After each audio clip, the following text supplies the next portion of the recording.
एक गांव में बहुत पुराना जंगल था। गांव वाले उसे सपनों का जंगल कहते थे। जंगल की हरियाली और उसकी छांव से एक अजीब तरह का आकर्षण था, लेकिन वहां जाना किसी के लिए भी आसान नहीं था। गांव वालों का कहना था कि जो भी इस जंगल के भीतर गया वह कभी वापस नहीं आया। एक दिन उसी गांव का एक लड़का, जिसका नाम मोहन था, वह अपने सपनों के पीछे निकल पड़ा। मोहन के सपने में जंगल से एक रहस्यमयी आवाज़ सुनाई दी थी, जो उसे बुला रही थी। मोहन अगले दिन जंगल की ओर निकल पड़ा। जैसे ही वह जंगल के भीतर आया, उसे एहसास हुआ कि यह वास्तव में बहुत अलग है। वहाँ के पेड़ पौधे, फूल और जानवर सभी अलग लग रहे थे।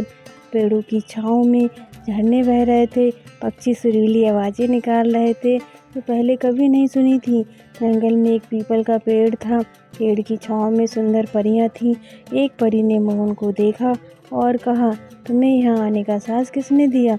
मोहन ने निडर होकर कहा, मैंने सपनों में यहाँ की आवाज़ सुनी।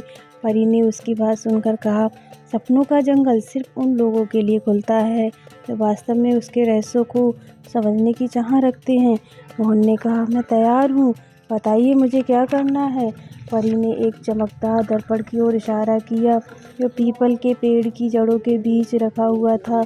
इस दर्पण को देखो, इसमें तुम्हारी आत्मा की छवि छुपी हुई है। तुम खुद को पहचानोगे, तुम सच में कौन हो, लेकिन ध्यान रखना, तुम्हें केवल सच्चाई को स्वीकार करना होगा। मोहन ने दर्पण में देखा।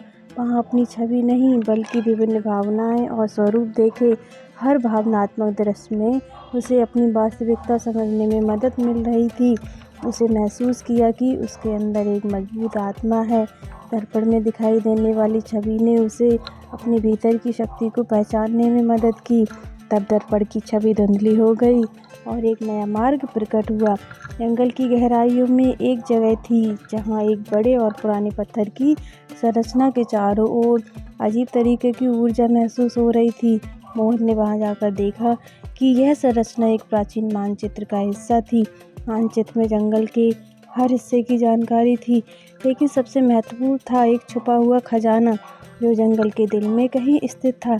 खजाना एक प्राचीन किताब थी, जिसमें जंगल के सभी रहस्यों और उसकी जड़ी बूटियों की जानकारी थी।